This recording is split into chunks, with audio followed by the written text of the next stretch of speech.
નમસ્કાર વિદ્યાર્થી મિત્રો, સરળ ઇંગ્લિશ ચેનલમાં આપ સૌનું સ્વાગત છે. આજે આપણે પોઝેસિવ્સ એટલે કે સંબંધક રૂપો વિશે શીખીશું. આ બાજુ એક વચન છે, સામે તેનું બહુવચન છે. પ્રથમ પુરુષ એક વચન આઈ એટલે હું, તેનું સંબંધક રૂપ થાય માય. માય એટલે મારું, મારી વગેરે. સામે તેનું બહુવચન છે વી એટલે અમે, તેનું સંબંધક રૂપ છે અવર, અમારું. બીજો પુરુષ એક વચન યુ એટલે તું, તેનું સંબંધક રૂપ છે યોર, તારું.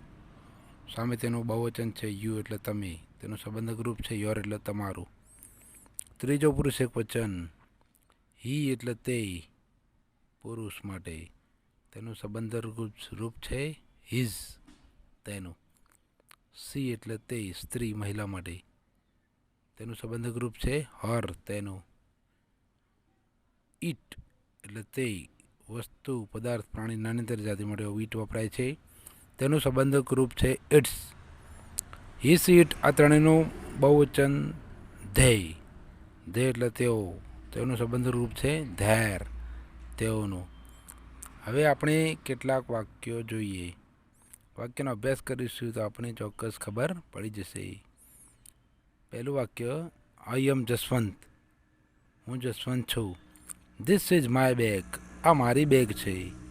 બીજું વિધાન યુ આર એ સ્ટુડન્ટ, તું વિદ્યાર્થી છે. ધીસ ઇઝ યોર પેન, આ તારી પેન છે. ત્રીજું વિધાન હી ઇઝ નમન, તે નમન છે. ધેટ ઇઝ હિઝ સન, પેલો તેનો દીકરો છે. ચોથું વિધાન સે ઇઝ સપના, તે સપના છે. ધેટ ઇઝ હર બાઇસિકલ, તે તેની સાયકલ છે. ધેટ એટલે તે અથવા પેલું.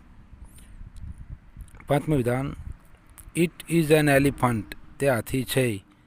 ધેટ ઇઝ ઇટ્સ ટસ્ક, પેલો તેનો દાંત છે. વી આર ટીચર્સ, છઠ્ઠું વિધાન અમે શિક્ષકો છીએ. ધીઝ આર અવર ક્લાસીસ, આ અમારા વર્ગખંડો છે.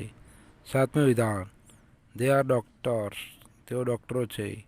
ધેટ ઇઝ ધેર હોસ્પિટલ, પેલી તેમની હોસ્પિટલ છે. વિડીયો ગમે તો લાઈક કરજો, શેર કરજો, સબસ્ક્રાઈબ કરજો. Thanks for watching.